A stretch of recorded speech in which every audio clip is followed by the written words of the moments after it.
रामलाल, तुम अपनी बीवी से इतना क्यों डरते हो? मैंने अपने नौकर से पूछा। मैं डरता नहीं साहब, बस उसकी कद्र करता हूँ, उसका सम्मान करता हूँ, उसने जवाब दिया। मैं हंसा और बोला, ऐसा क्या है उसमें? ना सूरत अच्छी है और ना ही पढ़ी लिखी है। जवाब मिला, कोई फर्क नहीं पड़ता साहब कि वो कैसी है, पर मुझे सबसे प्यारा रिश्ता उसी का लगता है। जोरू का गुलाम, मेरे मुंह से निकला। क्या और कोई रिश्ता मायने नहीं रखता तेरे लिए? मैंने पूछा। उसने बहुत इत्मीनान से जवाब दिया, साहब, माँ बाप रिश्तेदार नहीं होते, वो तो भगवान होते हैं। उनसे रिश्ता नहीं निभाते, उनकी पूजा करते हैं।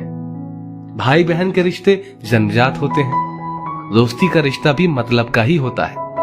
आपका मेरा रिश्ता भी जरूरत और पैसे का है। पर पत्नी बिना किसी करीबी रिश्ते के होते हुए भी हमेशा के लिए हमारी हो जाती है।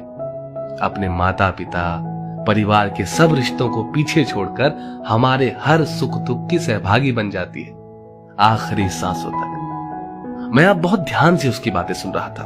वो आगे बोला, साहब जी, पत्नी सिर्फ एक अकेला रिश्ता नहीं है, बल्कि वो तो पूरे का पूरा रिश्तों का भंडार है।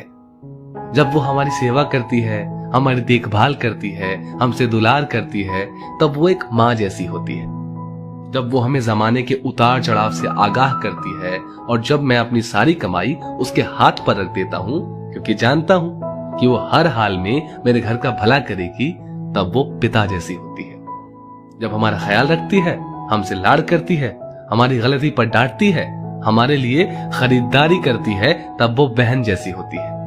जब हमसे नई नई फरमाइशें करती है, नखरे करती है, रूठती है, अपनी बात मनवाने की जिद करती है, तब वो बेटी जैसी होती है।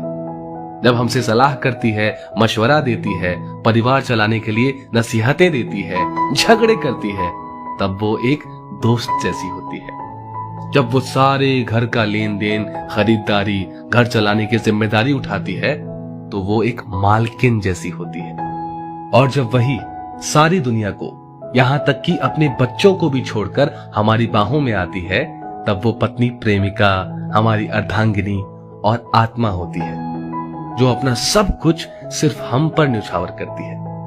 मैं उसकी इज्जत करता हूं तो क्या गलत करता हूं साहब? एक अनपढ़ और सीमित साधनों में जीवन निर्वाह करने वाले व्यक्ति से जीवन का ये मुझे एक नया अनुभव हुआ।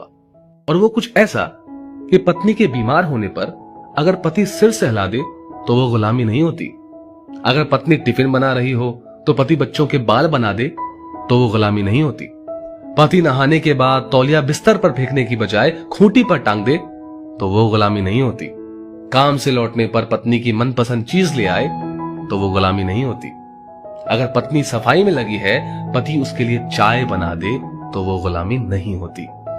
काम से छुट्टी होने पर पति अगर पत्नी का घर के छोटे छोटे कामों में हाथ बटा दे तो वो गुलामी नहीं होती। ऐसी बहुत सी छोटी छोटी बातों को पति लोग सिर्फ इसीलिए नजरअंदाज कर देते हैं कि कहीं किसी ने देख लिया तो जोरू का गुलाम ना बोल दे। जिंदगी आपकी है, पत्नी आपकी है, उसकी जिम्मेदारी आपकी है। लोगों के पास क्या है? सिर्फ जुबान नहीं चलाएंगे तो खाना कैसे बचाएंगे? ऐसे लोगों पर बिल्कुल भी ध्यान ना दें। अपनी पत्नी से बेहद प्यार करें। पति पत्नी के रिश्ते की डोर बहुत कोमल होती है। आपसी प्यार और सम्मान से ही इसे मजबूत बनाया जा सकता है।